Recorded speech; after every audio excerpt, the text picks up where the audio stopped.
কেটে গেছে একটা মাস। গোটা মাস জুড়ে সিয়াম, ইবাদত আর আত্মশুদ্ধির সাধনায় কেটেছে সময়। আজ ২৯ রমজান, বাংলা হিসেবে শেষ রমজানের শেষ দিন। ঘড়ির কাঁটা যেন ধীরে ধীরে ঈদের আগমনী বার্তা দিচ্ছে। আগামীকাল ঈদ। ঈদ উপলক্ষে তালুকদার বাড়ির সব গার্ড ও কাজের লোকদের মধ্যে দুই একজন রেখে বাকিদের ছুটি দিয়ে দেওয়া হয়েছে। আজ তালুকদার বাড়ি প্রায় ফাঁকা। বাড়ির বিশাল প্রাসাদে একা মেহিনুর। তার সঙ্গে আছে কেবল দুইজন মহিলা কাজের লোক। একটা নিস্তব্ধতা যেন ঢেকে রেখেছে গোটা বাড়িকে। তালুকদার বাড়ির নিয়ম, ঈদের কেনাকাটা সব সদস্য একসাথে করেন, কিন্তু ব্যস্ততার সময়ের অভাবে এই বছর একসাথে বের হওয়া হয়নি। তাই ঈদের আগের দিনই সবাই তড়িঘড়ি করে বের হয়ে যায় মার্কেটে। এহসান বাড়িতেই ছিল, কিন্তু হঠাৎ এক জরুরি ফোন কল পেয়ে তার মুখে ছায়া পড়ে যায়। মেহিনুরের অস্বস্তি দেখে কোমল কণ্ঠে বলে, আপনি যান, আমি একা পারব। আর মাত্র কিছু সময় পরেই তো সবাই চলে আসবে। এহসান আর কিছু না বলে বেরিয়ে যায়। শেষ মুহূর্তের কোটি টাকার ডিল তো আর ফেলা যায় না। মেহিনুর বেলকনিতে বসে আছে, কোলের উপর খোলা কোরআন। ধীরে ধীরে তেলাওয়াত করছে। চারপাশে যেন অদ্ভুত এক প্রশান্তি। হঠাৎ দূর থেকে ভেসে আসে গাড়ির শব্দ। সে কান খাড়া করে শোনে, কিন্তু শরীরের অবস্থা যা, তাতে উঠে দেখার শক্তি নেই। মনে মনে ভাবে হয়তো এহসান ফিরে এসেছে, না হয় সবাই ফিরেছে মার্কেট থেকে। কিন্তু না, আফসোস, এটা তাদের কেউই না। দরজার বাইরে দাঁড়িয়ে এলি, তার সঙ্গে দুইজন মহিলা গার্ড। এলির মুখে রহস্যময় হাসি, চোখে প্রতিশোধের ঝিলিক। সে দরজায় কড়া নাড়ে। ভেতর থেকে দরজা খুলে এক কাজের লোক, তার পেছনে আরেকজন দাঁড়িয়ে। এলিকে দেখে কিছু বলার আগেই তার সঙ্গে থাকা মহিলা গার্ডেরা দ্রুত স্প্রে ছুড়ে দেয় তাদের মুখে। এক পলকে তারা অচেতন হয়ে পড়ে যায় মাটিতে। এদিকে ওরা মুখ ঢেকে নিয়েছিল রুমাল দিয়ে আগেই। প্রস্তুতি সম্পূর্ণ ছিল। এলি ধীরে ধীরে ঢোকে ঘরে। হাসপাতাল থেকে ছাড়া পেয়ে সে এই দিনটার অপেক্ষায় ছিল। এহসান কখনো ওর ক্ষতি করেনি, বরং তাকে ছেড়ে দিয়েছে মুক্ত বাতাসে উঠতে। কিন্তু তাতেই তো বিপদ। এটাই তো কাল হয়ে দাঁড়িয়েছে এহসানের জন্য। প্রতিদিন প্রতি মুহূর্তে এহসানের খবর রেখেছে এলি। সে জানে তালুকদারদের প্রাণ এহসান। এহসানের ধমনী যাকে ঘিরে রয়েছে সে মেহিনুর। তাকে কবজা করতে পারলেই শেষ হবে এহসানের সমস্ত অহংকার। এলি সিঁড়ি বেয়ে আসে দোতলায়। বেলকনিতে বসে আছে মেহিনুর। তেলোয়াতে ডুবে আছে। আলতো হাওয়ায় উঠছে ওর ওড়না। হঠাৎ সে টের পায় কেউ এসেছে ঘরে। পড়ায় থেমে যায় সে। মনে করে হয়তো এহসান এসেছে। এলি এদিক ওদিক খুঁজছে মেহিনুরকে। মেহিনুর বেলকনি থেকে আওয়াজ দেয়, শুনুন, এদিকে আসুন, আমার আপনার দরকার আছে। এলি থমকে যায়, ধীরে পা ফেলে এগিয়ে যায় বেলকনির দিকে। তার মুখে এক অদ্ভুত দৃঢ়তা। মেহিনুর তাকে দেখে চমকে ওঠে, চোখ বড় বড় হয়ে যায়। তুমি? বলতে যাবে কিছু, তার আগে এলি নিজের মুখের রুমাল তুলে ধরে। মুখের সামনে স্প্রে করে দেয় ঠান্ডা নিঃশ্বাসের মতো বিষাক্ত গন্ধ। মুহূর্তেই জ্ঞান হারায় মেহিনুর। তালুকদার বাড়ির শান্ত দুপুরের আড়ালে নেমে আসে এক অজানা অন্ধকার। একটা ভয়ঙ্কর মোড় নিচ্ছে গল্প। ঈদের আগের দিন যে রূপ নিল বিভীষিকায়। জঙ্গলের গভীরে নিস্তব্ধ এক বাংলো। চারপাশে শুধুই গাছের নিঃশব্দ ফিসফাস আর বাতাসের শীতল হাহাকার। সেই নির্জনতাকে ছিঁড়ে এহসানের ক্ষীণ শ্বাস প্রশ্বাস। সে হাঁটু গেড়ে বসে আছে মেঝের ওপর। কপাল থেকে গড়িয়ে পড়া রক্ত চোখের কোণ পর্যন্ত পৌঁছে গেছে। ঠোঁটে রক্তের রেখা, গালের এক পাশ ফুলে উঠেছে। পেছনে হাত বাঁধা, গায়ের পাঞ্জাবি রক্ত আর ধুলোয় চিটচিটে। চোখে বিষণ্ণ এক যুদ্ধ, ভেতরের যুদ্ধ। এহসানের সামনে চেয়ারবন্দি মেহিনুর, যার আর্তনাদে কেঁপে উঠছে এই নির্জন বাংলোর প্রতিটা দেয়াল। কণ্ঠে হাহাকার, আত্মার চিৎকার। আমার স্বামীকে ছেড়ে দিন, আল্লাহর জন্য ছেড়ে দিন। আমায় মারুন, আমায় শেষ করুন, কিন্তু ওকে না, ওকে কিছু করবেন না। মেহিনুরের কণ্ঠ এতটাই করুণ, এতটাই বিদীর্ণ যে মেহিনুর নিজে মৃত্যু চাচ্ছে কেবল এহসানের জন্য। এহসান চেয়ে থাকে স্তব্ধ হয়ে, বুকের ভেতর ধড়ফড় করে ওঠে। অথচ এই সেই এহসান যে মৃত্যুর আর্তনাদকে খেলনার মতো দেখেছে, শত মানুষের কান্নাকে ধুলোয় মিশিয়ে দিয়েছে। আজ আজ যখন কান্না তার নিজের প্রাণ থেকে বের হচ্ছে, তখন মনে হচ্ছে হৃদয়টা ছিঁড়ে আলাদা হয়ে যাবে। এলি দাঁড়িয়ে আছে পাথরের মতো মুখে, চোখে আগুন, নিজ হাতে প্রতিশোধ নিচ্ছে বাবা আর ভাইদের মৃত্যুর। আর তার শিকার এহসান। এহসান চাইলে এই মুহূর্তেই সব উল্টে দিতে পারত, এলিকে গুড়িয়ে দিতে পারত, কিন্তু না। তার নারী, তার প্রাণ মেহিনুর আজ বন্দী এই নরকের হাতে। একটা ভুল, একটা আগ্রাসী প্রতিক্রিয়ায় সে ঝরে যাবে, চিরতরে হারিয়ে যাবে তার সেই স্নিগ্ধ ভালোবাসা। এলি নিজের গাড়িতে করে এহসানকে নিয়ে এসেছে, মেহিনুরের ছবি দেখিয়ে। কারণ সে জানে এহসান নিজে না এলে কখনোই আসবে না। আর যদি আসে, লোকজন নিয়ে আসবে, তখন এলি থাকবে না, তার নারী সুরক্ষিত থাকবে না। তাই সে নিজে এসেছে একা। এলি মেহিনুরের সামনে এগিয়ে গিয়ে ঠান্ডা কণ্ঠে বলে, ভালোবাসো ওকে? মেহিনুরের চোখ জলে ঝাপসা, মাথা নেড়ে সে বলে, ভালোবাসি, ভীষণ ভালোবাসি, বুক ভরে প্রাণ দিয়ে ভালোবাসি। এহসানের গলাটা শুকিয়ে আসে, বুকের মাঝে ছটফট করতে থাকে আবেগের দাবানল। এই প্রথম সে শুনছে নিজের জন্য এই স্বীকৃতি, মৃত্যুর ঠিক আগে। এলি আচমকা এক চর বসিয়ে দেয় মেহিনুরের গালে। শব্দটা বাংলোর নিস্তব্ধতায় ছুরির মতো কেটে যায়। কিন্তু মেহিনুর কাঁদে না, কাঁদে এহসান। আমার নারীকে ছেড়ে দাও, আমার প্রতি তোমার শত্রুতা থাকবে, ওর প্রতি নয়। কেন কষ্ট দিচ্ছ ওকে, কেন? এলি ঘাড় ঘুরিয়ে হিমকণ্ঠে বলে, চুপ, এত কথা কিসের? তারপর দাঁত চেপে চোখ রক্তবর্ণ করে বলে, তুমি মুত্তাকি নারী হয়ে এতটা নিকৃষ্ট একটা পাপীকে ভালোবাসো? মেহিনুর নিঃশব্দে বলে, ভালোবাসা নিকৃষ্টতা দেখে না, তাই নিকৃষ্টকেও ভালোবাসি, ভীষণ ভালোবাসি। এলির চোখ আগুন হয়ে ওঠে, সে গর্জে ওঠে, তুমি জানো না পাপীদের ভালোবাসা মানে নিজের মৃত্যুর সাথে চুক্তি? পারবে ওর জন্য প্রাণ দিতে? মেহিনুরের চোখে অশ্রু ছলছল করে ওঠে। তারপর যেন মৃত্যুর সঙ্গে প্রেম করে নেওয়া সাহসিকতায় সে বলে, পাপবিদ্ধকে ভালোবেসেছি, তার পাপের তাপে তো জ্বলে মরতে হবে, তাই প্রাণ দিলে আমার আপত্তি কোথায়? এলি একজনকে ইশারা করে, সে একটা চিকন ধারালো তীর এগিয়ে দেয়। একই সঙ্গে মেহিনুরের হাতের বাঁধনও খুলে দেওয়া হয়।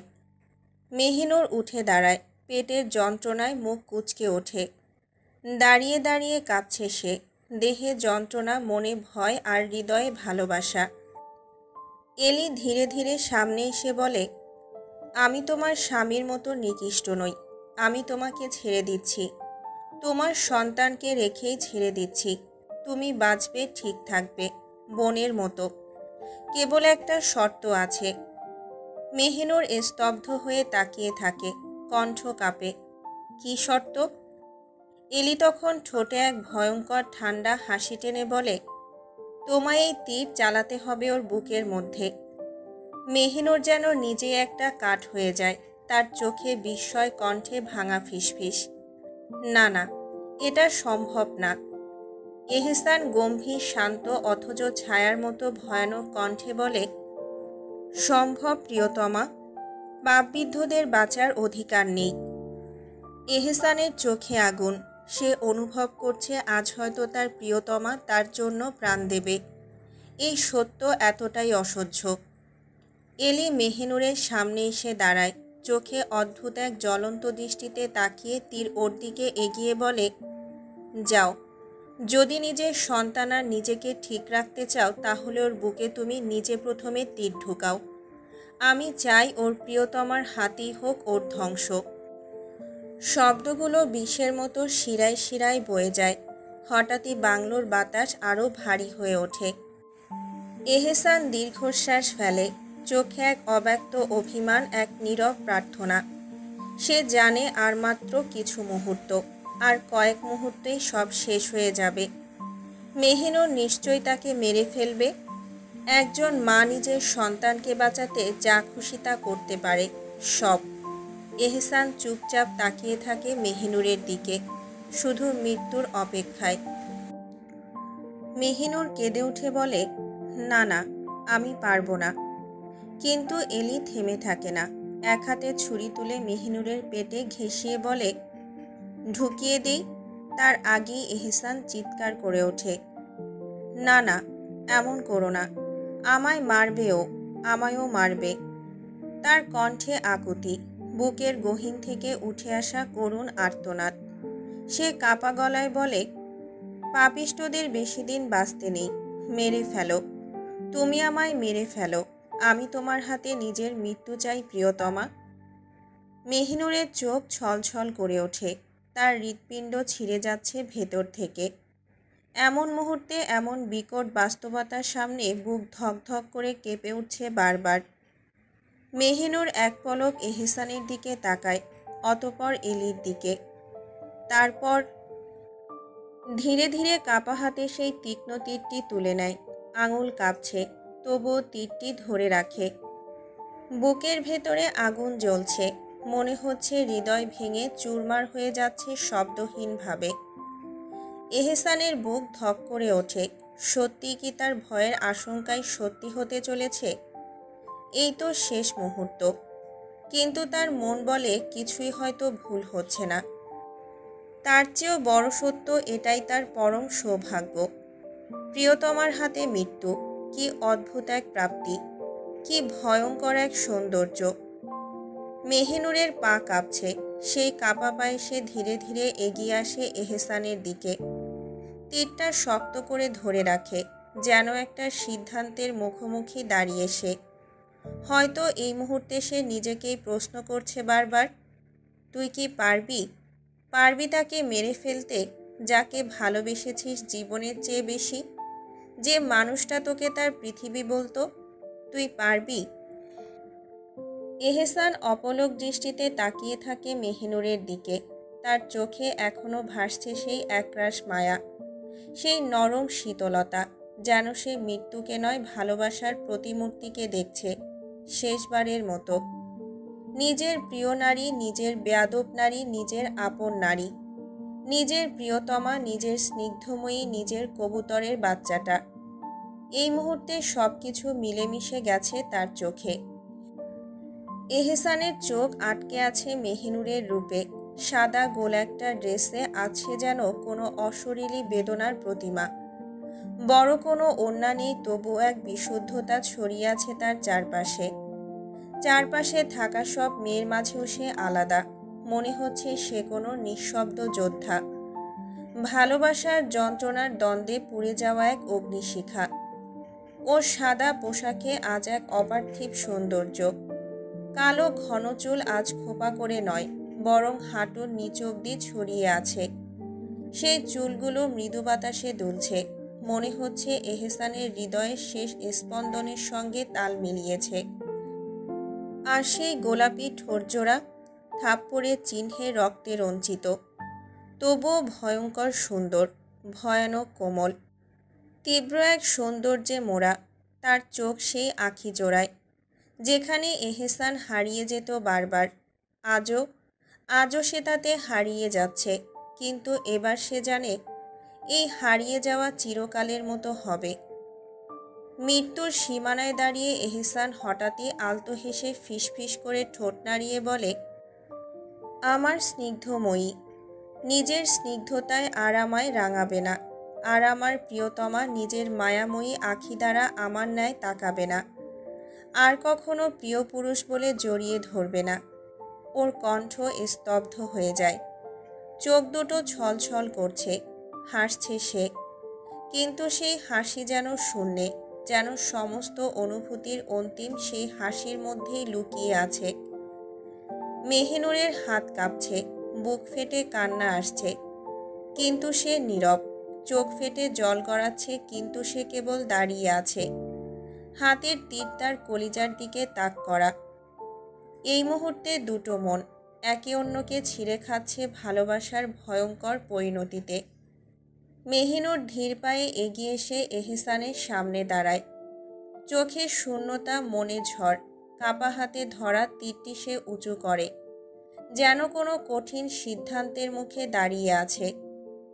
কিছু মুহূর্ত নীরবতা, তারপর সে তীরটি দূরে ছুঁড়ে ফেলে দেয়। হঠাৎই ঝাঁপিয়ে পড়ে এহসানের সামনে, দুই হাতে শক্ত করে জড়িয়ে ধরে এহসানের গলা, যেন এই বুক ছাড়া আর কোনো আশ্রয় নেই তার। ঠোঁট ছুঁয়ে দেয় এহসানের গাল, কানে। চিৎকার করে কাঁদতে কাঁদতে বলে, আমি আপনায় ঘৃণা করি না, আমি আপনাকে ভীষণ ভালোবাসি, ভীষণ ভালোবাসি। আপনি পাপিষ্ঠ হলেও আমি আপনাকে ভালোবাসি, আপনি নিকৃষ্ট হলেও আমি আপনাকে ভালোবাসি, আমি আপনার ভীষণ ভীষণ ভালোবাসি।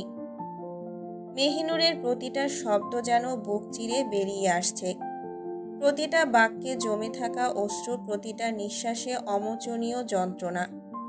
এহসানের চোখেও জমে থাকা কান্নার ধরে রাখা যায় না। ডুকরে কেঁদে ওঠে এহসান। পুরুষের নাকি কাঁদতে নেই, কিন্তু আছে নিজেকে আর বাঁধতে পারে না। সে নিজেকেই প্রশ্ন করে, এত ভালোবাসার কি সে আদৌ যোগ্য? নিজেকে কঠিন করে সে গলায় বলে, তুমি আমায় মেরে ফেলো, নয়তো ওরা তোমায় মেরে ফেলবে। মেহিনুরের গলা আরও জোরে জড়িয়ে ধরে, চোখ বেয়ে অশ্রু গড়ায়, কিন্তু গলায় এক অদ্ভুত দৃঢ়তা। আমি বাঁচলে এহসান তালুকদারের সাথেই বাঁচব, মরলে তার সাথেই মরব। আমি নিজের অস্তিত্ব হারিয়ে কি নিয়ে বাঁচব? পারবো না বাঁচতে আমি। এহসান হাউমাউ করে কেঁদে ওঠে, জান, এমন করো না, মেরে ফেলো আমায়। মেহিনুর কেঁপে ওঠে, ওর চিৎকার যেন আকাশ কাঁপিয়ে দেয়। আমি পারবো না, পারবো না, আমি কখনোই পারবো না, মরে গেলেও পারবো না। এহসান ফুঁপিয়ে কেঁদে ওঠে, নিজের জন্য নয়, নিজের বেগমার সন্তানের সম্ভাব্য মৃত্যুর জন্যই এই কান্না। এক অসহায় স্বরে বলে, তুমি না বলেছিলে পাপিষ্ঠদের ভালোবাসতে নেই, তাদেরকে ঘৃণা করতে হয়, তাহলে তুমি কেন আমার জন্য প্রাণ দেবে? মেহিনুরের চোখ দিয়ে অশ্রু গড়িয়ে পড়ে, তবুও ঠোঁট কাঁপে না, গলায় কাপড় নেই। পাপবিদ্ধদের ভালোবাসা যায়, তাদেরকেও ভীষণ ভালোবাসা যায়। ফুপিয়ে আরও শক্ত করে এহসানকে জড়িয়ে ধরে বলে, পাপিষ্ঠদেরও ভালোবাসা যায়, তাদের ভালোবেসে প্রাণ অবধিও দেওয়া যায়, আর প্রয়োজনে আমি মাহেজা বিন মেহিনুর আপনার জন্য নিজের প্রাণ দিয়ে তা প্রমাণ করে দেব। ঠিক তখনই এলি রেগে তেড়ে আসে, মেহিনুরকে টেনে সরিয়ে নিতে যায়, কিন্তু মেহিনুর এহসানের গলা ছাড়ে না। দুই হাত, বুক, চোখ সবকিছু দিয়ে আঁকড়ে ধরে থাকে তার প্রিয়তম পুরুষটাকে। দুজন মহিলা এসে টেনে সরিয়ে নেয় মেহিনুরকে এহসানের থেকে, কিন্তু মেহিনুর পাগলের মতো ছুটে আসার চেষ্টা করে, চিৎকার করে বলে, আমাকে আর কিছু মুহূর্ত থাকতে দিন না, আমার পাপবিদ্ধ পুরুষের পাপিষ্ঠ বুকে দিন না থাকতে। এলি ধাক্কা দিয়ে এক চর বসিয়ে দেয় মেহিনুরের গালে। এক মুহূর্তে সেই শুভ্র মুখ রক্তে ভিজে যায়। এহসান চিৎকার করে ওঠে, কণ্ঠ ফেটে যায় যন্ত্রণায়, আমার প্রাণকে ছেড়ে দাও, আমায় মেরে ফেলো, দয়া করো, ছেড়ে দাও। এলি থমকে দাঁড়িয়ে যায়, তাকায় তার চোখে চোখ রেখে, ঠান্ডা স্বরে বলে, আমি ওইভাবে আকুতি করেছিলাম সেদিন, কিন্তু তোমরা শোনোনি। চারপাশ থমথমে, হাওয়া যেন হঠাৎই জমে গেছে, কেউ কথা বলে না, কারো নিঃশ্বাসের শব্দ পর্যন্ত স্পষ্ট শোনা যায় না। এলি দাঁড়িয়ে আছে দৃঢ়ভাবে, ঠোঁটে খেলা করছে হিংস্র হাসি, তার চোখে নেই ভয়, নেই দ্বিধা, শুধুই প্রতিশোধের দীপ্তি। সে ইশারা করে কাউকে, একজন ছায়ার মতো এগিয়ে এসে খুলে দেয় এহসানের বাঁধন। এলি তখন উচ্চস্বরে হুঙ্কার দেয়, এহসান তালুকদার, চুপচাপ বসে থেকো না, না হলেই ছুরি তোমার স্ত্রীর পেটে গিয়ে ঢুকবে। তার হাতে চকচক করছে একখানা ছুরি, যা মেহিনুরের পেটে তাক করা। সঙ্গে সঙ্গে চারজন নারী গার্ড চেপে ধরে এহসানকে, তার কাঁধে চাপ দিয়ে জোর করে বসিয়ে ফেলে তাকে মাটিতে। এহসান কিছুই বলে না। সে জানে এক পা এগোলেই এক চিলতে প্রতিবাদ করলেই মেহিনুরের জীবন থেমে যাবে। এলি ধনুক হাতে নিয়ে দাঁড়িয়ে আছে অদ্ভুত এক নীরবতায়। ওর ঠোঁট বাঁকা, চোখে ঝলসে ওঠা প্রতিশোধের আলো। সে ধীরে ধীরে তীরটা হাতে নেয়। লম্বা কালো পালক দেওয়া তীক্ষ্ণ তীর। তীরটা ঠিক যেন বিষাক্ত সাপ, মাথা তুলে ছোবল মারার অপেক্ষায়। এহসানের বুক লক্ষ্য করে সে ধনুকের তার টেনে ধরে। তার শরীর কাঁপে না, চোখ নড়ে না। হৃদয়ে নেই এক বিন্দু দয়া। তার বাঁ চোখের কোণ থেকে ছায়া পড়ে এহসানের বুকে। ধনুকের তার চাপা একটা টান শব্দ তুলে ছুটে দেয় তীর। শীষের মতো এক বীভৎস আওয়াজ, বাতাস কাঁপিয়ে ছুটে যায় তীর। সময় যেন ধীরে চলে, চারদিক নিঃশব্দ। তীরটা ঠাস করে বিঁধে যায় এহসানের বুকের মাঝখানে। তীক্ষ্ণ ধাতব তীর শরীরের চামড়া ভেদ করে হাড়ের পাশ ঘেঁষে ঢুকে যায় মাংসের গভীরে। রক্তের এক ফোয়ারা ছিটকে ওঠে, উষ্ণ ঘন লাল। এহসানের সাদা পাঞ্জাবি ভিজে লাল হয়ে যায় মুহূর্তেই। তীরের চারপাশে হৃৎপিণ্ডের ধুকপুক শব্দে রক্ত লাফিয়ে লাফিয়ে বেরিয়ে আসে। এহসান চোখ বড় বড় করে তাকিয়ে থাকে কয়েক সেকেন্ড। নিঃশ্বাস আটকে গেছে, বুক ফুলছে আর ধসে পড়ছে। তারপর একটা গোঙানির শব্দ। সে হাত দিয়ে বুক চেপে ধরে, কিন্তু রক্ত থামছে না। মাটি এখন রক্তের পুকুরে রূপ নিচ্ছে।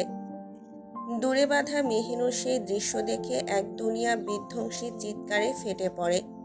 তার চোখ আকাশমুখী, বুক কাঁপছে কান্নায়। মেহিনুর কাপা গলায় বলে, ইয়া রব, আমার এহসান, আমার অস্তিত্ব, আমার সব। হে আল্লাহ, হে আমার রব, আমি তো নিঃস্ব হয়ে যাচ্ছি। আপনি কোথায় রব? আপনি কিছু করুন। দুজন গার্ড ওকে জোর করে ধরে রেখেছে। সে ছুটে আসতে পারে না। তবুও শরীরের প্রতিটা শিরায় কাঁপন। ওর চিৎকার যেন আকাশ কাঁপায়। এহসান তাকিয়ে থাকে মেহিনুরের দিকেই। তীরের আঘাত, সেটা কিছুই না। এই নারী, এই মেহিনুরের কষ্টটাই তার বুক চিরে দিচ্ছে। সে বহু রক্ত দেখেছে, বহু মৃত্যু ঘটিয়েছে, কিন্তু এই প্রথম সে নিজে ভেঙে পড়ছে নিজের নারীর কান্নায়। তবুও সে বসে থাকে, চোখে শুধুই মেহিনুর। এলি দাঁতে দাঁত চেপে দ্বিতীয় তীর তোলে। ধনুকের তারে তীরটা গেঁথে শ্বাস নেয়, একটা হিংস্র শ্বাস। তারপর ছুঁড়ে মারে। দ্বিতীয় তীর ছুটে এসে ডান কাঁধে গেঁথে যায়। মাংস ছিঁড়ে ধাতব তীক্ষ্ণতা হাড়ে ধাক্কা খায়। এহসান কেঁপে ওঠে, ঝাঁকুনি খায়। মুখ থেকে গোঙানির মতো শব্দ বের হয়, কিন্তু এহসান চিৎকার করে না। চোখে এখনো আগুন। আঘাত নয়, তার মৃত্যু আসছে মেহিনুরের চোখের অশ্রু দেখে। তবুও শেষ হয়নি। এলি তৃতীয়বার টেনে ধরে ধনুক। তার মুখে ঠান্ডা হাসি। আজ শুধু তুই মরবি না, টের পাবি কেড়ে নেওয়ার কষ্ট। তৃতীয় তীরটি ছুটে আসে, মনে হয় মৃত্যুর শেষ বার্তা হয়ে। এহসানের ডান পাঁজরের নিচে খুব কাছ থেকে সেই তীর গিয়ে গেঁথে যায়। শরীরটা কেঁপে ওঠে আরও একবার, তারপর হঠাৎই থেমে যায়। তীরটা তো গভীরে ঢুকেছে যে তীরের পেছনের অংশটা পর্যন্ত দুলে ওঠে। এহসানের শরীর কেঁপে ওঠে আর মাটিতে লুটিয়ে পড়ে। চোখ খোলা, নিঃশ্বাস টলমল, হৃদয় একান্ত মেহিনুরের দিকে। এহসানের বুকে রক্ত, চোখে জ্যোৎস্নার মতো শেষ আলো, কিন্তু সে তাকিয়ে আছে একটিমাত্র দিকে, মেহিনুরের চোখ। তার প্রাণত্যাগের আগে শেষ ঠিকানা। এদিকে মেহিনুর চিৎকার করছে, ছুটে আসতে যাচ্ছে, কিন্তু সে বন্দি, বাধা, ক্লান্ত। তার মুখ ভেসে যাচ্ছে চোখের জলে। সে বলতে পারে না আর কিছুই, কেবল ফুপিয়ে ওঠে, আমায় মেরে ফেলুন, আমার এহসানকে নয়। এলি এবার এগিয়ে আসে মেহিনুরের দিকে। তার হাতে একখানা ছুরি, ধাতব, হালকা বাঁকানো সূচালো ছুরি, যার ধার চকচক করে উঠছে আলোতে, যেন সে জানে কোনো মাংস কেটে দিতে চলেছে। মেহিনুরের মুখে কান্না, ভয়ে জমে থাকা চিৎকার, কিন্তু তার চোখে তখনও আশার ক্ষীণ আলো, যেন এখনো কিছু বাকি। এলি এক মুহূর্ত থামে, তারপর এক নিঃশব্দ ঝাঁপ। দেখার আগেই ছুরিটা চলে যায় মেহিনুরের পেটে। মাংস কেটে যাওয়ার আওয়াজ, চামড়া ফেটে যায়, পেশি ছিঁড়ে যায়। মেহিনুর চিৎকার করে ওঠে। একটা গলা ফাটানো আওয়াজ মেহিনুরের মুখ দিয়ে বের হয়। ছুরির ফলা তার শরীরে ঢোকে 1 ইঞ্চি, 2 ইঞ্চি, 3 ইঞ্চি। মেহিনুর হাঁ করে নিজের হাতে পেট চেপে ধরে, কিন্তু কিছুই থামাতে পারছে না। রক্ত গড়িয়ে পড়ছে গায়ের নিচে। মেহিনুরের সাদা পোশাকে ছড়িয়ে পড়ছে লাল দাগ। প্রথমে ফোঁটা, তারপর স্রোত। কেঁপে উঠছে গায়ের প্রতিটা শিরা। মেহিনুর চোখ দিয়ে কান্না নয়, রক্তে মিশে যাচ্ছে সাদা চোখের কণিকায়। শরীর একদিকে কুঁজো হয়ে যাচ্ছে, কণ্ঠে রুদ্ধস্বরে ফিসফিস করে বলছে, আমার পেটে তো আমাদের দুটো প্রাণ, ওদের তো কষ্ট হচ্ছে এভাবে। কণ্ঠ নিভে যাচ্ছে, কিন্তু বুকে তখনও প্রতিধ্বনিত হচ্ছে গর্ভের আর্তনাদ। এহসান কেঁপে ওঠে। ওর চোখে এখন শুধুই পাগলামি। এহসান গর্জে ওঠে, ইয়া আরশের মালিক, হে আমার রব, আপনি কি এমনভাবে আমার পাপের শাস্তি দেবেন? আমার নারীকে রক্ষা করুন। ওর ভেতরে তো আমাদের 2 অস্তিত্ব লুকিয়ে আছে মাবুদ, ওদের রক্ষা করুন। কিন্তু আফসোসর পাপী অস্তিত্বের কারণে আজ ধ্বংস হয়ে গেল ওর পবিত্র অস্তিত্বগুলো। কিন্তু কিছুই থামে না। রক্ত ঝরে আর সময় থেমে যায়। মেহিনুরের ঠোঁট কাঁপছে। রক্তে ভেজা মুখ তুলে ফিসফিসিয়ে বলে, ও এহসান, ওদেরকে বলুন না, ওরা যেন আমার পেটে আঘাত না করে, আমার বুকে করে। আমার পেটের ভেতর তো আমাদের 2 অস্তিত্ব লুকিয়ে আছে, ওরা তো কষ্ট পাচ্ছে। এমন আর্তনাদ শুনে দুনিয়া অন্ধকার হয়ে আসছে মেহিনুরের প্রিয় পুরুষের। এত নির্মম। চোখ বন্ধ হয়ে আসছে, তবুও কণ্ঠ কাঁপছে। সেই কষ্ট, সেই প্রার্থনা, সেই ভালোবাসার সর্বশেষ নিঃশ্বাস। এক নারী মরে যাচ্ছে, কিন্তু তার মন পড়ে আছে ভেতরের 2টো প্রাণের জন্য। এহসান নিঃশ্বাস নিতে পারে না। তার শরীর নিস্তেজ, কিন্তু বুকটা ফেটে যাচ্ছে। আর কিছুই করার নেই তার। শুধু তাকিয়ে থাকে নিঃশব্দে, অশ্রুভেজা দৃষ্টিতে। এহসান হাউমাউ করে কেঁদে ওঠে। ব্যথায় আর কান্নাও আসে না। তবুও বুক চিরে ছিঁড়ে তীব্র বেদনায় ভেঙে পড়ে সে। আর মেহিনুর, ওর আর কাদার শক্তিও নেই। শরীরটা ধীরে ধীরে রক্তে লাল হতে শুরু করেছে, যেন প্রতিটা শিরায় বিষ ঢেলে দিচ্ছে কেউ। হঠাৎ এলি মেহিনুরের চুল মুঠো করে ধরে একটানে ওকে এহসানের বুকের উপর ছুঁড়ে ফেলে দেয়। মেহিনুরের পেটটা কেমন যেন কলকল করে উঠতে থাকে। মনে হচ্ছে যে কোনো মুহূর্তেই নাড়িভুড়ি সব বেরিয়ে পড়বে। অসহনীয় বিভৎস এক যন্ত্রণায় ছটফট করতে থাকে সে। সেই সাথে গুমগুমিয়ে রক্তক্ষরণ। প্রচণ্ড ব্যথায় মেহিনুর হঠাৎ ঠাস করে এহসানের বুকের উপর এসে পড়ে। রক্তমাখা হাতেও এহসানের পাঞ্জাবি আঁকড়ে ধরে। হাউমাউ করে চিৎকার দিয়ে কাঁদতে কাঁদতে বলে, আমি আর পারছি না এহসান, আমি আর পারছি না। এহসান কাপা হাতে মেহিনুরের মাথায় হাত রাখে, ওকে শান্ত করতে চায়।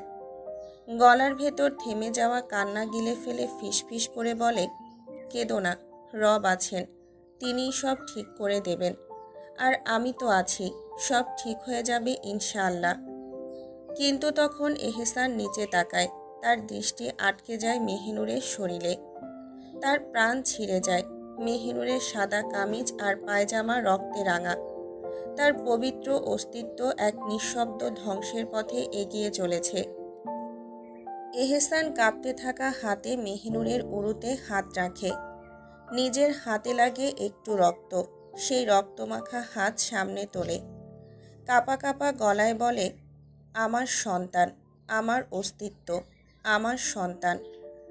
তার গলা কেঁপে ওঠে আবার, বেগম, আমাদের অস্তিত্ব মিলিয়ে যাচ্ছে, সব ছিন্ন হয়ে যাচ্ছে সব। রক্তমাখা সেই হাত নিজের বুকে চেপে ধরে ফুঁপিয়ে কেঁদে ওঠে, ইয়া আরশের মালিক, আপনি দেখুন, দেখুন কিভাবে ওরা আমার নিষ্পাপ অস্তিত্বকে মাটির সাথে মিশিয়ে দিল। মেহিনুর কাঁদতে পারছে না। তার চোখের সামনে মৃত্যু দাঁড়িয়ে, একটা অশান্ত নির্দয় ছায়া। অজস্র কষ্টের মাঝে এক শেষ মুহূর্তে মেহিনুর কষ্টভরা গলায় ফিসফিস করে বলে, মৃত্যুর আগে বলে যাচ্ছি, আপনাকে আমি ঘৃণা করি না। আপনাকে আমি ভীষণ ভালোবাসি। আমি আপনাকে ভীষণ ভালোবাসি, ভীষণ। এহসান মেহিনুরের মাথায় স্নেহ ভরে হাত বুলিয়ে দেয়।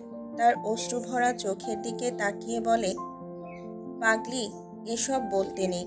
তোমার কিছু হবে না, কিচ্ছু হবে না। কিন্তু মেহিনুর, যার সমস্ত শরীর রক্তে ডুবে গেছে, আরও শক্ত করে এহসানের রক্তমাখা পাঞ্জাবি আঁকড়ে ধরে। সে জানে এহসান তাকে সান্ত্বনা দিচ্ছে, কিন্তু তাদের হাতে সময় খুবই কম। তার পেটের ভেতর প্রবল যন্ত্রণা, প্রাণের কাছে মৃত্যুর হালকা নিঃশ্বাস এসে পৌঁছাচ্ছে। প্রচণ্ড কষ্টে আহত গলায় সে বলে, আপনার বেয়াদব নারী আপনার সাথে অনেক বেয়াদবি করেছে, মাফ করে দিয়ে যান। সেই বেয়াদবিগুলো দুনিয়ার বুকেই মাফ করুন। এহসান যেন তার কলিজায় তীব্র এক তীর অনুভব করে। মনে হচ্ছে আরও 7-8টা তীর বিঁধে দিয়েছে। এত কষ্টে সে মুখ খোলে, তার চোখে জল জমে ওঠে। বুঝে গেছে তাদের আর বেশি সময় নেই এই দুনিয়ার বুকে। মাফ করে দিলাম, মন থেকে মাফ করে দিলাম। আমার করা অন্যায়গুলো মাফ করে দিও প্রিয়তমা। মেহিনুর কিছুটা হাসে, একটা প্রশান্তির হাসি, যেন সেই হাসির মধ্যে সমস্ত কষ্ট হারিয়ে যাচ্ছে। তার চোখে এক অদ্ভুত শান্তি আর এক অসম্ভব বোধ গাঢ় হয়ে ওঠে। পরজন্ম বলে কিছু নেই, তবে পরপার বলে কিছু আছে। তাই সেখানে আমাদের আবারও দেখা হবে, এই কলঙ্কিত ভালোবাসার অন্তিম খোঁজে।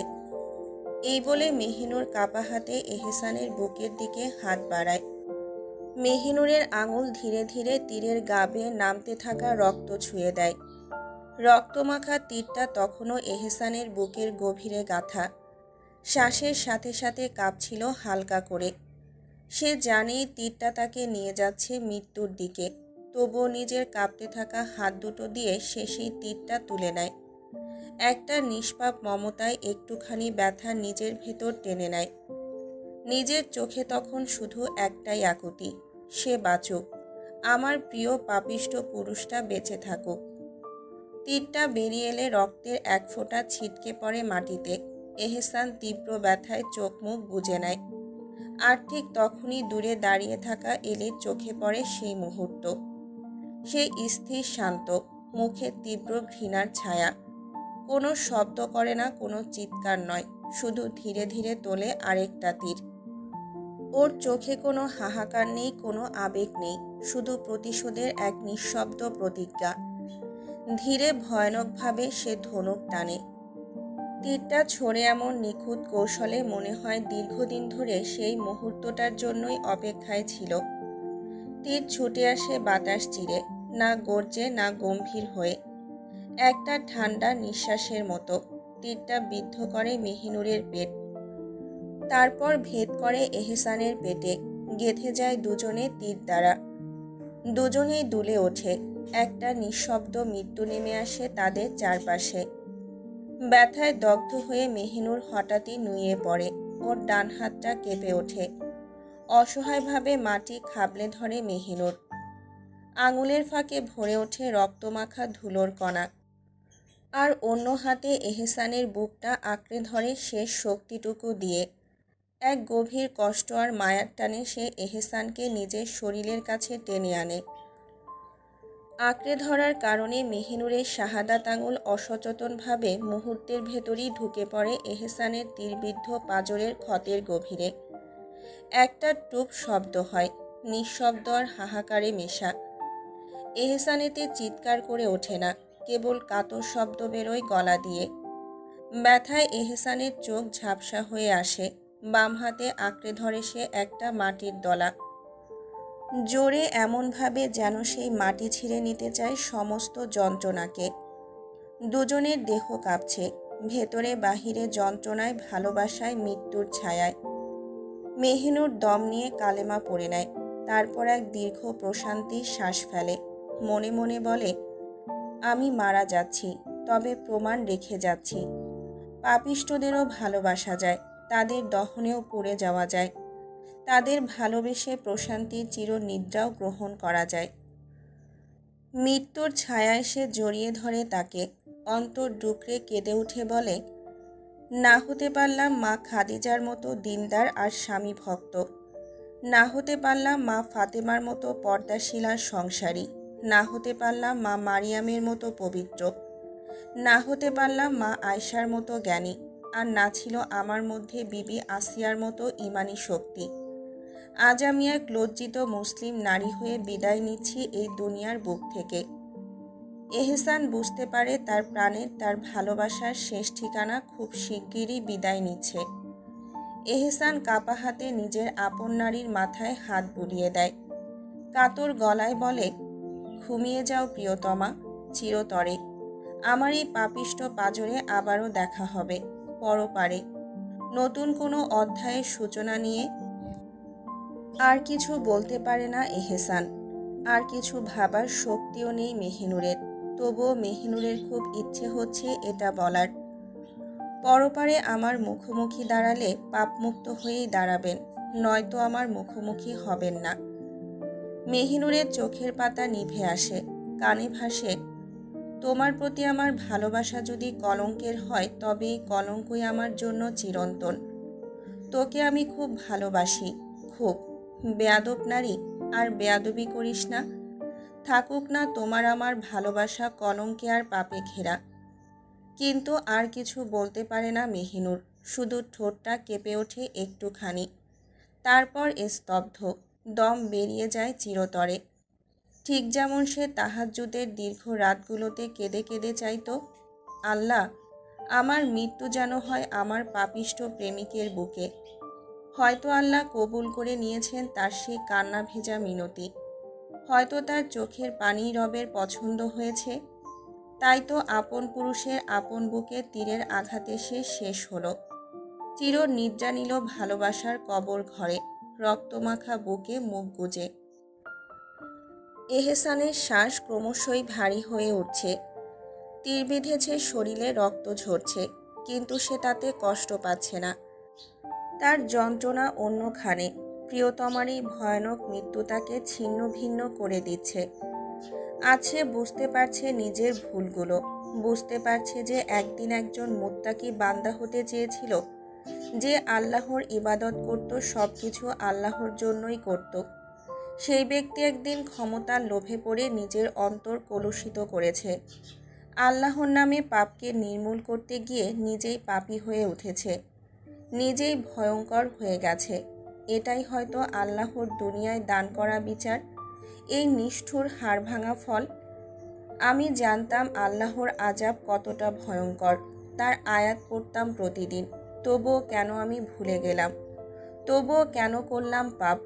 এহসান কাঁপতে থাকা শরীরে বুঝতে পারে তার অন্তর পড়ছে তীব্র অনুশোচনায়, ভয়ঙ্কর আত্মগ্লানিতে। আছে জানে যারা জেনে পাপ করে তারা মুনাফেক, আর সে ছায়া তাকেও গ্রাস করেছিল, তাই ভয়াবহ পরিণাম। ঠিক তখনই এহসানের কানে ভেসে ওঠে সেই ভয়ঙ্কর আয়াত, যে আয়াত সে এতদিন নামাজে কাঁদতে কাঁদতে পড়ত। অবধারিত ধ্বংস তাদের জন্য যারা নামাজ তো পড়ে, কিন্তু তারা তাদের নামাজে অমনোযোগী। তার গলা ফেটে যায়, হাহাকারে ডুবে যেতে যেতে উচ্চারণ করে, হে আমার রব, এত দেরি করে বুঝলাম কেন? তুমি তো আগেই সাবধান করেছিলে, আমি তো জানতাম, তবুও কেন শুনিনি? তার কণ্ঠস্বর তখন আর্তনাদে ভেঙে পড়ে, একটা তীব্র কষ্টে মোড়া আত্মচিৎকার উঠে আসে তার বুক ফুঁড়ে। আল্লাহ, আমি পাপ করেছিলাম, কিন্তু তুমি তো গাফফার। কেন আমার এই অন্তিম মুহূর্তে তুমি আমার প্রিয়তমাকে কেড়ে নিলে? তার দৃষ্টি ঘোলাটে হয়ে আসে, শরীর ঝিমিয়ে পড়ে, তবুও মেহিনুরের নিথর মুখের দিকে তাকিয়ে সে যেন বলতে চায়, আমার সমস্ত অনুতাপ, সমস্ত আত্মসমর্পণ এখন তোমার বুকেই জমা রইল। পরপারে যদি দেখা হয় আমার মুখোমুখি হবে তো। কিন্তু তার প্রিয়তমার কথা বলে না। কালেমা পড়ে নেয় এহসান। এহসান দীর্ঘ শ্বাস নেয়, কিন্তু আর ফেলতে পারে না প্রাণটা যে নেই। আপন নারীকে আত্মার আগলে জড়িয়ে ধরে, চিরনিদ্রায় ডুব দেয় এহসান তালুকদার। এর চেয়ে সুন্দর পূর্ণতার কেমন হতে পারে? প্রিয়জনকে আঁকড়ে ধরে পাড়ি জমানো সেই অনন্ত পরপারে। এ যেন প্রেমের পরিণতি, ভালোবাসার চূড়ান্ত বিস্তার। তারা ভাগ্যবান নিঃসন্দেহে। কারই বা হয় এমন মৃত্যু? কয়জনই বা রোজা অবস্থায় প্রাণ ত্যাগ করে? আর কয়জনই বা প্রিয় মানুষটির সাথে দুনিয়ার বন্ধন ছিন্ন করে চিরন্তনের দিকে যাত্রা করতে পারে? তারা পেরেছে। তারা পূর্ণতা পেয়েছে। তারা এক হয়েছে দেহে নয় আত্মায় চিরতরে। প্রত্যেক প্রাণীকেই মৃত্যুর স্বাদ গ্রহণ করিতে হইবে, এটাই তো বিধাতার নিয়ম। কিন্তু কজনই বা পারে সেই মৃত্যুকে এভাবে পরিপূর্ণ করে তুলতে? মেহিনুর ভাগ্যবতী, কারণ সে নিজের স্বামীর বুকে প্রাণত্যাগ করেছে। এ যেন ভালোবাসার চূড়ান্ত অর্ঘ্য। শেষ পর্যন্ত তারা একসাথে। একটা হৃদয়ে থেমে যাওয়া দুইটা স্পন্দন, একটাই নাম অমর প্রেম। আকাশটা আজ বড় নরম। সূর্যটা ঢলে পড়েছে পশ্চিমে। আলোটার তেমন তীব্র নয়। স্নিগ্ধ শান্ত এক রং ছুঁয়ে যাচ্ছে চারদিক। ছাদের এক কোণে চুপচাপ বসে আছে মেহেরাজ। কোলজুড়ে মেহেরুবের 1 বছরের ছোট ছেলে মেহেরাব। নরম ত্বক, গভীর চোখ, চেনা মুখশ্রী। দেখলেই বুকটা কেঁপে ওঠে তার। মেহেরাজ তাকিয়ে থাকে সামনে, যেখানে বিকেলের রোদে 4টা শিশুমন দৌড়াচ্ছে প্রাণপণে। তার 4 বছরের যমজ ছেলে এহেবাব সিদ্দিক মুসা আর মাহাতাব সিদ্দিক মাহবুব। 2 ভাই যেন ছোট্ট 2 ঝড়, পাথরের টুকরো দিয়ে বানিয়েছে নিজেদের রাজত্ব। তাদের সঙ্গে ঘুরে বেড়াচ্ছে 18 মাসের ছোট্ট বোন মাহা বিনতে মেহেরাজ। পাথর কুড়িয়ে নিয়ে ছুঁড়ে দিচ্ছে, আবার হেসে উঠছে কাকের মতো খিলখিল করে। আরেক কোণে বসে আছে মেহেরুবের প্রথম কন্যা 3 বছরের নুজা। পুরো নাম নুজা বিনতে মেহেরুব। চোখে উদাস নিরীক্ষা, কিন্তু ঠোঁটে হাসির ছায়া। সে শুধু চুপ করে বসে থেকেও আলো ছড়ায়। 4টা প্রাণ, 4টা নিঃশ্বাস। আর সে কোল জুড়ে মেহেরাবকে আগলে নিঃশব্দ পাহারাদার হয়ে বসে আছে। আসরের নামাজের পর সে সোজা হাসপাতাল থেকে এখানে চলে এসেছে। এই ছাদে বসে থাকাটা তার একটা পুরনো অভ্যেস। যখন ছোটবেলায় তার পাশে থাকতো মেহেরুব, কোলে থাকতো মেহিনুর। আজ মেহিনুর নেই, কিন্তু তার ছায়াগুলো আছে। মেহেরাবের চোখে, নুজার চুলে, মাহার হাঁটায়, সবখানে তারা ছড়িয়ে আছে। সে চোখ বন্ধ করে মেহেরাবকে বুকে টেনে নেয়, কপালে আলতো করে চুমু খায়। একটা দীর্ঘ নিঃশ্বাস বুক থেকে উঠে আসে তার ঠোঁট পর্যন্ত। বাতাসে তখনও ভাসছে নুজা আর মাহার হাসির শব্দ। আর সেই হাসির ভেতর সে খুঁজে ফেরে হারানো দিনগুলোকে। ফিরে পাওয়া নয়, তবুও বুকের ভেতর কোনো এক আশার নাম হয়ে থাকে। 6টা বছর কেটে গেছে। শহর উল্টে তল্লাশি চালানো হয়েছিল সেদিনের পর থেকেই। মেয়র এহসান তালুকদার আর তার স্ত্রী মেহিনুরের কোনো খোঁজ পাওয়া যায়নি। পাবেই বা কী করে? এলি যে নিজ হাতে তাদের মাটি চাপা দিয়ে রেখেছে সময়ের নিচে, নীরবতায়, নিঃশব্দ চিৎকারের ঘরে। তালুকদারদের বাড়িতে আজও কেউ কেউ আশায় থাকে, একদিন হয়তো ফিরে আসবে এহসান আর মেহিনুর। একদিন হয়তো দরজায় কড়া নাড়বে আমাদের হারিয়ে যাওয়া প্রাণগুলো। কিন্তু সেই আশার আলোর কাছে বারবারই হেরে যায় সময়। এহসানের বাবা মা কেউ আর বেঁচে নেই। এহসানকে না পাওয়ার যন্ত্রণায় একদিন হৃদয় ভাঙা হয়ে চলে যান এনিসা বেগম। আর তার মৃত্যুর কিছুদিন পর মনিরুল সাহেবও পৃথিবী ছেড়ে বিদায় নেন নিঃশব্দে। যে সমস্ত কালোবাজারি ব্যবসার সঙ্গে এহসান জড়িত ছিল, সেগুলোর শেষ টানে জয়নাল আর হাসিব। তাদের জানা হয়ে গিয়েছিল এহসান আর নেই। তবুও ছোট তালুকদার বাড়ি আজও অপেক্ষায় থাকে মেহিনুরের জন্য। একটা অনাহত অপেক্ষা, যার শেষ নেই, নেই কোনো শুরু। এশা সব কিছু মেনে নিয়েছে ঠিকই, তবে প্রিয় বান্ধবীকে হারানোর সেই তীব্র যন্ত্রণা, তা কাউকে বোঝানো যায় না, বলা যায় না।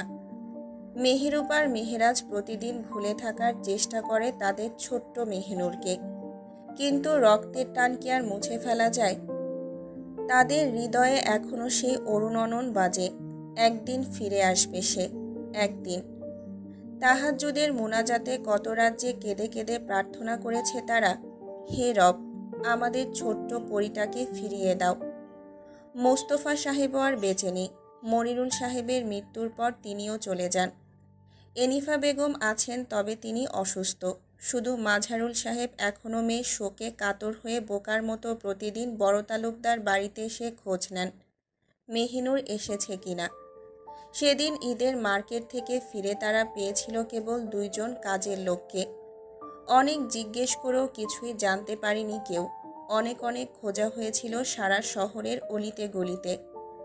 এহসানের লোকজন, পুলিশ, গোয়েন্দা সবাই মিলে খুঁজেছে, কেউ পায়নি কোনো হদিস। সেদিন হাহাকার তুলে কেঁদেছিল জনতা। এহসান তালুকদারকে ফিরে পাওয়ার জন্য রাস্তায় আন্দোলন পর্যন্ত হয়েছিল, কিন্তু সব নিরর্থক। কয়েক মাস পর সব থেমে যায়, শুধু তালুকদার পরিবারের হৃদয়ের ব্যথা থেমে থাকেনি। ইমরান এখন মেয়রের আসনে। ভাইয়ের সব হারাম কাজকর্ম গুড়িয়ে দিয়েছেন তিনি। যা হালাল ছিল তা নিজ হাতে সামলাচ্ছেন 2 ভাই। মেহেরাজের চোখে পানি জমে আসে। সে তো এমন করে কোলে বসিয়ে রাখত তার ছোট্ট মেহিনুরকে। কথা তো ছিল এখন তার ভাগ্নে আসবে, কোলে বসে হাসবে, খেলবে। তবে কোথায় গেল তারা? কেন হারিয়ে গেল এহসান তালুকদার আর তার ছোট বোন? কেন ফিরল না তারা? কেন? মেহেরাজ চোখ মুছে নেয় ধীরে নীরবে, আকাশের দিকে তাকিয়ে থাকে একরাশ হাহাকার নিয়ে। ঠিক তখনই এশা এসে দাঁড়ায় চায়ের কাপ হাতে। চা এগিয়ে দিয়ে নিজের হাতে মেহেরাবকে কোলে তুলে নেয়। ছোট্ট গালে ঠোঁট ছুঁয়ে আদর করে বলে, কত শান্ত আমার কলিজাটা। এমন শান্ত যদি আমার দিন আজাজিল হতো, কতই না ভালো হতো। মেহেরাব মুচকি হেসে বলে, যেমন মা তেমনই তো হবে বাচ্চা। এশা চোখ রাঙিয়ে বলে, নিজের দোষ আমায় দিচ্ছ? তোমার ছেলে মেয়ে তো সব তোমার মতোই হয়েছে। তারপর হঠাৎই থেমে যায়। মেহেরাজের চোখের দিকে ভালো করে তাকিয়ে বুঝে যায় সে কাঁদছিল। প্রতিদিনই এটা হয়। নরম স্বরে জিজ্ঞেস করে, কাঁদছিলে মেহিনুরের জন্য, তাই না? মেহেরাজের বুকটা ধক করে ওঠে। মেহিনুরের নাম শুনলেই হৃদয়টা ছ্যাদ করে ওঠে। সে চোখের পানি ফেলে বলে, রক্তের টান, তাই তো ভুলে থাকতে পারি না। মনে হয় ও এখনো কোথাও আছে। এশা চুপ করে যায়। নিজেও তো পুড়ে পুড়ে এক সময় নিঃশেষ হয়ে গেছে। নিজেকে শক্ত করেই বলে, মনে রেখো, আমাদেরও একদিন যেতে হবে। মেহেরাজ হালকা কাপা গলায় বলে, যদি অন্তত আমার বোনটার লাশটাও দেখতে পেতাম, তা তো নিজেকে সান্ত্বনা দিতে পারতাম। এশা মাহা নুজার দিকে তাকিয়ে বলে, দেখো, তোমার মেহিনুর আমাদের মাহা আর নুজার মাঝে বেঁচে আছে। রব ওদের ঠিক ফুপ্পির মতো করে পাঠিয়েছেন আমাদের কোণ জুড়ে। মেহেরাজ এক চিলতে হাসে, হ্যাঁ, একদম আমার ছোট্ট পরীর মতো, আমারই 2 পরী। ঠিক তখনই নুজা চেঁচিয়ে ওঠে, বড় আম্মু, বড় ভাইজান আমার পাথর নিয়ে নিচ্ছে, দিচ্ছে না। এশা মুখ ঘুরিয়ে বলে, এহেবাব, আব্বু দিয়ে দাও, ছোট বোন তো, কেন এমনটা করছো? এহেবাব একটু মুখ ভার করে পাথরগুলো এগিয়ে দেয়, নে, আর রাখবো না তোকে, আমাদের সাথে আর খেলতে দেব না। নুজা পাথরগুলো হাতে নিয়ে হেসে বলে, আমায় ছোট্ট ভাইজান রাখবে। এশা হেসে মেহেরাবকে বুকে জড়িয়ে ছাদ থেকে নামতে নামতে বলে, সাহেব, ওদের নিয়ে নামুন, এখন ছাদে থাকা মানা। এশার আজানের ধ্বনি ভেসে বেড়াচ্ছে। আজ একটু তাড়াতাড়ি অফিস থেকে ফিরে এসেছে মেহেরব। ঘরের দরজায় পা রাখতেই কানে আসে চেনা কণ্ঠের কিছু কথাবার্তা।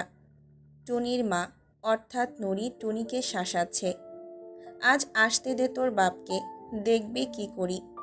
উনি সব পাকের ওস্তাদ। আমি 1000 বার বলেছি যে মেয়েকে মসজিদে নিয়ে যাবেন না, পরে অভ্যেস হয়ে যাবে। তাই তো হলো। এখন তুই মেয়ে মানুষ হয়ে কেন মসজিদে যাবি? মেয়েরা ঘরে নামাজ পড়ে, মসজিদে না। নুজার ছোট্ট গলা কেঁপে ওঠে, কান্নায় ভেঙে পড়ে সে। না, আমি বড় আব্বুর সাথে নামাজে যাব, ভাইজানরাও যাচ্ছে, আমিও যাব। নুরি কিছু বলতে যাবে, ঠিক তখনই দরজায় মেহেরুব। কি হয়েছে শুনি? কে বকা দেয় আমার আম্মুকে? হাত ভর্তি অফিস ব্যাগ নামিয়ে রাখতেই চোখ পড়ে নুরির দিকে। সে তখন মেহেরাবকে ফিডিং করাচ্ছিল। হঠাৎ স্বামীকে দেখে ধরফরিয়ে উঠে পড়ে। আঁচলে নিজেকে ঢাকার চেষ্টা করে। মেহেরব হালকা হেসে এগিয়ে যায়। নুজাকে কোলে তুলে নেওয়ার সময় তাকায় নুরির দিকে। আস্তাগফিরুল্লাহ, ছি, তুই এখনো আমার সামনে এত লজ্জা পাস? আরে তুই 2 সন্তানের মা হয়ে গেছিস, তোর বাচ্চার বাপ আমি। যাকে খাওয়াচ্ছিস সেও আমারই দেওয়া। এত লজ্জা তুই কই থেকে পাস রে ফুল? নুরি থতমত খেয়ে যায়। সত্যিই তো, কিন্তু মাথা নিচু করে শুধু বলে আসলে। তার আগে ঘুমন্ত মেহেরাব কেঁদে ওঠে। ছোট্ট পিচ্চি মায়ের এই অহেতুক লজ্জার জন্য শান্তি পেল না। নুরি তাকে তুলে নেয় কোলে, শান্ত করে। বিছানায় বসে মেহেরুব একদৃষ্টিতে তাকিয়ে থাকে নিজের স্ত্রী ও সন্তানদের দিকে। এটাই তো তার প্রাপ্তি, তার শান্তি। নুরি মেহেরুবের দৃষ্টিতে লজ্জায় লাল হয়ে যায়। হেসে বলে, আপনার মেয়েকে সামলান আগে, সব সময় আমার অবাধ্য হয়। মেহেরুব মুচকি হেসে নুজার মুখের দিকে তাকায়। তোমার আম্মু কি বলছে শুনি? তুমি নাকি আমার নুরি ফুলের কথা শোনো না? নুজা মাথা নিচু করে নেয়, একদম মায়ের মতো। তার সেই ভঙ্গিমা দেখে নুরি আর হাসি চেপে রাখতে পারে না। নুজা নরম গলায় বলে, আপনার নুরি ফুল আমায় শুধু বকেন। মেহেরব হেসে তার ছোট্ট গালে চুমু খায়। আমার নুরি ফুল এমনই, নিশ্চয় কিছু করেছ, তাই বকা খেয়েছ। নুরি একটু কড়া স্বরে বলে, আপনার মেয়ে মসজিদে যেতে চায় এশার সময়ও, আর গিয়ে এহে বাবার মাহাতাবের সাথে দুষ্টামি করে, নামাজ ফেলে দেয়।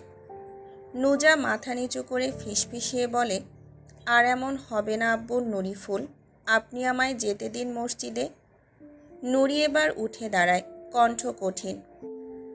আমি বলেছি যখন না তখন না, তুমি এখন থেকে ঘরেই নামাজ পড়বে। তারপর মেহেরুবের দিকে তাকিয়ে হুঁশিয়ারি দেয়, আর আপনি যদি ওকে নিয়ে যান মসজিদে, তাহলে দেখবেন আমি কি করি। মেহেরুব হাসে, চোখে একরকম ঘায়েল দৃষ্টি। তুই দেখাতে চাইলে এই মুহূর্তেই দেখাতে পারিস, আমার কোনো আপত্তি নেই। নুরি রেগে গিয়ে বলে, 2 বাচ্চার বাপ আপনি, একটু তো মুখে লাগাম দিন, তাড়াতাড়ি গোসল করে নিন, খাবার দিচ্ছি। মেহেরুব হেসে উঠে শুধু বলে, জি, হুকুমের দাস আমি। নুরি মুখে রাগ, চোখে লজ্জা আর ঠোঁটে একটা লুকোনো হাসি নিয়ে মেহেরাবকে কোলে তুলে নেয়। আর মেহেরুব নুজাকে পাশে বসিয়ে আলতো করে বলে, চলো মা, আমরা এখন এশার নামাজ পড়ি। আব্বু, আব্বু, নুরি ফুল আর নুজা একসাথে। ঘরে নরম আলো জ্বলছে। এশা বিছানায় বসে মাহাকে ঘুম পাড়াচ্ছে। ছোট্ট মেয়েটা মায়ের বুকে মাথা রেখে ধীরে ধীরে চোখ বুজে ফেলছে। এদিকে মেঝেতে বসে খেলায় ব্যস্ত এহে বাবার মাহাতাব। পুতুল ঘর আর টেডি নিয়ে 2 ভাইয়ের যুদ্ধ যেন থামছেই না। বিছানার গায়ে বসে আছে মেহেরাজ, এক হাতে কোলবালিশ, অন্য হাতে দুষ্টুমি। সে বারবার এশার পায়ের তালুতে কাতুকুতু দিচ্ছে। কি হলো, এমন করছো কেন? সব সময় আমায় জ্বালাও কেন? বিরক্তিতে চোখ তুলে তাকায় এশা। মেহেরাজ দীর্ঘ একটা শ্বাস ফেলে ঘরের চারদিকে তাকায়। তারপর নরম গলায় বলে, ভাবছিলাম আরেকজনের প্রয়োজন এই ঘরে, তুমি যদি রাজি হও তবে চলো, আরও একটা ছোট্ট বাচ্চার বাপ হয়ে যায়। এশা চট করেই উঠে পড়ে। মেহেরাজ, বাচ্চাদের সামনে উষ্টা খেতে না চাইলে মুখ আর হাত সাবধানে রাখো। মেহেরাজ হেসে ওঠে, হাসির ফাঁকে বলে, তোমার উষ্টা খেয়েও তো তোমায় 3টা বাচ্চার মা বানিয়ে ফেলেছি, সমস্যা কি? আরও কয়েকটা উষ্টা খেয়ে আরেকটা নিয়ামতের অধিকারী হলে। এশা মুখ চেপে হাসে। কি করবে এই লোকটাকে নিয়ে, সব সময় এত বেসামাল। এমন হঠাৎ হঠাৎ কথা বলে যে রাগ না হেসে থাকা যায় না। সে চোখ টিপে এহেবাব আর মাহাতাবকে ডাকে, এই যে নবাব সাহেবরা, চুপচাপ চলে আসো বিছানায়। সারাদিন খেলেছ ঘুরেছ, এখন ঘুমোতে যাও। মাহাতাব মুখ নিচু করে বলে, জি আম্মু। মেহেরাজ উঠে দাঁড়ায়, 2 ছেলের দিকে হাত বাড়িয়ে বলে, চলো, আজ আমি তোমাদের অজু করিয়ে নেই, তোমাদের আম্মু তো শুয়ে আছেন। পেছন থেকে এশা বলে ওঠে, আচ্ছা শুনুন। ওদের মিসওয়াক দিয়ে অজু করাবেন, এমনি এমনি করাবেন না। মেহেরাত চোখ টিপে বলে, হুম, মিসওয়াক সহই করাবো, হুকুমের বাইরে যাওয়া যাবে না তো। অতঃপর দুই দুষ্টু ছেলে এহে বাবার মাহাতাব বাবার হাত ধরে অজুখানার দিকে পা বাড়ায়। ঘরটা আবার নিস্তব্ধ। মাহা মায়ের বুকের কাছে ঘুমিয়ে পড়েছে, আর এশা বিছানায় বসে চুপি চুপি হাসছে। একটা গোটা জীবন তার পাশে এমন বেসামাল একজন পুরুষ নিয়ে যেন প্রতিটা রাত এক একটা গল্প হয়। নুজা আর মেহেরাব ঘুমিয়ে গেছে।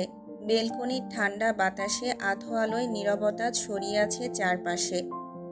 নুরি আধশোয়া হয়ে বসে আছে সোফায়, ওর বুকে মাথা রেখে শুয়ে আছে মেহেরুব। কিন্তু মেহেরুবের মন ভারে ভরা। মাঝারুল সাহেব আজও গিয়ে ঘন্টার পর ঘন্টা কাটিয়ে এসেছেন বড় তালুকদার বাড়িতে মেহিনুরের আশায়। মেহেরুব নিজেই নিয়ে এসেছিল তার আব্বাকে, তবুও কোনো সান্ত্বনা নেই কোথাও। নিজেই জানে না কিভাবে সান্ত্বনা দেবে তার নিজের বাবাকে। সে নিজেই তো নিজের ক্ষত শুকাতে পারে না। তার বোন মারা গেছে নাকি নিখোঁজ, লাশ নেই, খবর নেই। তবে কি বেঁচে আছে? কোথায় আছে, কার কাছে আছে? নীরবতা ভেঙে নুরি ওর চুলে আঙুল চালিয়ে বলে, চিন্তা করবেন না, আমি আশা রাখি তারা যেখানে আছেন ভালো আছেন, একসাথে আছেন। মেহেরুব মাথা নেড়ে উত্তর দেয়, আমিও আশা রাখি, কারণ আমি জানি এহসান তালুকদার নিজের প্রাণের গায়ে আঁচড় লাগতে দেবে না। নুরি ওর মাথায় হাত বুলিয়ে দেয়, হুম। মেহেরুবও হাত বাড়িয়ে নুরির মাথায় হাত রেখে বলে, আমায় সব সময় সাহস দেওয়ার জন্য ধন্যবাদ নুরিফুল। নুরি ওর কপালে চুমো খায়, আমি সব সময় আছি, আপনার সাথে সব সময় থাকব। মেহেরুব ধীরে ধীরে মুখ তুলে ওর ঠোঁটে নিজের ঠোঁট ছুঁয়ে দেয়। নুরি চোখ বুজে নেয়। তারপর মেহেরুব উঠে যায় ঘরের দিকে। নুরিও উঠে বসে, নিজেকে গুছিয়ে নেয়। তবুও তার মনে একটা অস্বস্তি, একটা কথার বোঝা। নীরবতা ভেঙেও ডাক দেয়, মেহেরুব ভাই। ভাই শব্দটা শুনে মেহেরুব দাঁত চেপে ঘুরে তাকায়, চোখে একরাশ অভিমান, কণ্ঠে বিষাদ। তোর বাচ্চারা আমায় বাপ না ডেকে মামা ডাকবে দেখিস, আমি তোর ভাই হই তাই না? লজ্জায় অপরাধবোধে নুরি নিজের মুখে নিজেই থাপ্পড় মারে। সরি মেহেরুব, আমার একটা কথা বলার ছিল। ওর গলা শুকিয়ে আসে, কি বলবে বুঝে ওঠে না। অবশেষে উঠে দাঁড়ায়। মেহেরুব তাকিয়ে থাকে, এই মেয়েটা এত ভীতু কেন? নুরি সামনে এসে দাঁড়ায়, চোখ বন্ধ করে বলে, আপনি আপনি আবারও নিয়ামতের অধিকারী হতে যাচ্ছেন। মেহেরুব থমকে যায়, কণ্ঠ কাঁপে। তুই প্রেগনেন্ট? নুরি মাথা নাড়ে, হ্যাঁ, অনেকবার টেস্ট করেছি। মেহেরুব খুশিতে মুখ চাপা দেয়, আল্লাহর শুকরিয়া আদায় করে। তারপর নুরির সামনে হাঁটু গেড়ে বসে ওর পেটে কান লাগিয়ে বলে, নুরিফুল, তোকে অনেক অনেক ধন্যবাদ আমায় আবারও নতুন করে বাবা ডাক শোনার সুযোগ করে দেওয়ার জন্য। নুরি ওর মাথায় হাত বুলিয়ে বলে, সব তো ঠিক আছে, কিন্তু আমাদের মেহেরাব তো ছোট, আমাদের উচিত হয়নি এখন। মেহেরুব ওকে শক্ত করে জড়িয়ে ধরে। আল্লাহ যখন প্রাণ দেন তখন বাঁচার সব ব্যবস্থাও দেন নুরিফুল, সবই আল্লাহর রহমত। নুরি মুচকি হাসে। মেহেরুব ওকে নিয়ে আবার বসে যায় সোফায়। নুরি বলে, সবাইকে কি বলবো? মেহেরুব ওর কপালে ঠোঁট ছুঁয়ে দেয়, হুম, আগামীকাল মিষ্টি বা খেজুর এনে সবাইকে বলবো। নুরি মেহেরুবের বুকে মাথা রাখে, শান্তি খুঁজে পায়। কয়েক মুহূর্ত কেটে যায়। হঠাৎই নুরি বলে, একটা সত্যি কথা বলি আপনাকে। মেহেরুব বলে, হুম। নুরি ওর বুক থেকে মাথা তুলে দাড়িতে আঙুল বুলিয়ে দিয়ে বলে, আমাদের বিয়ের মানে প্রথমবার বিয়ের আগে আমি আপনাকে ভালোবাসা নিবেদন করতে নিচ্ছিলাম বোকার মতো বান্ধবীদের উৎসাহে। মেহেরুব ভ্রু কুঁচকে বলে, তারপর করলি না কেন? দিতাম দুই একটা থাপ্পড়। নুরি মুখ বাঁকিয়ে বলে, এসেছেন থাপ্পড় মারতে, আপনাকে নিবেদন করলে থাপ্পড় দিতেন? মেহেরুবর গালে দাঁত বসিয়ে দেয়, করলি না কেন বলতো? নুরি দীর্ঘশ্বাস ফেলে বলে, আমি সেদিন এক ওয়াজে শুনেছিলাম, যে নারী হারাম সম্পর্কে জড়ায় কিয়ামতের দিন তার বুকের স্তনের মাঝে পেরেক মেরে ঝুলিয়ে রাখা হবে। ভয়ানক কথা শুনে মেহেরুবের শরীর কেঁপে ওঠে। নুরির গায়েও ঠান্ডা শিহরণ। নুরি বলে, এরপর থেকে আমি আপনার দিকে তাকানো হারাম মনে করতাম। আল্লাহর দরবারে তওবা করেছিলাম। কিছুদিন পরই তো আপনার সাথে আমার বিয়ে হয়ে গেল। মেহেরুব মুচকি হেসে নুরির গলায় মুখ গুজে দেয়। নুরি হেসে ওঠে। এলি এখন মার্কিন জেলে পড়ছে। এহসানদের হত্যার পর সে নিজের দেশে ফিরে এসেছিল। দেশে ফিরে সে আবারও ড্রাগ ব্যবসায় জড়িয়ে পড়ল, যা সে আগেই করত। সে একটা গ্যাংয়ের সাথে যুক্ত হয়ে এই অন্ধকার জগতে পা রাখে, কিন্তু 2 বছর পর একটা ডিলের সময় সে পুলিশের হাতে ধরা পড়ে যায়। এখন সে মার্কিন জেলের অন্ধকারে, যেখানে প্রতিটা দিনই এক অনবরত যন্ত্রণার মতো। মার্কিন জেলগুলো এমনই যে সেখানে মানুষ শুধু শারীরিক নয়, মানসিকভাবেও ধ্বংস হয়ে যায়। এলির জন্য জেল এখন এক নরক, যেখানে সে তার অপরাধবোধের শাস্তি ভোগ করছে। অবশেষে সবাই নিজ নিজ জীবনে ফিরে গেছে পূর্ণতায়। সবাই পূর্ণতা পেল। এহসান আর মেহিনুর, তারা এখন একসাথে ঘুমিয়ে আছে নীরব এক কবরে। শান্তিতে না আযাবে তা একমাত্র রাব্বুল আলামিনই জানেন। এহসান আর মেহিনুর পেল পূর্ণতা, এক শ্রেষ্ঠ পূর্ণতা।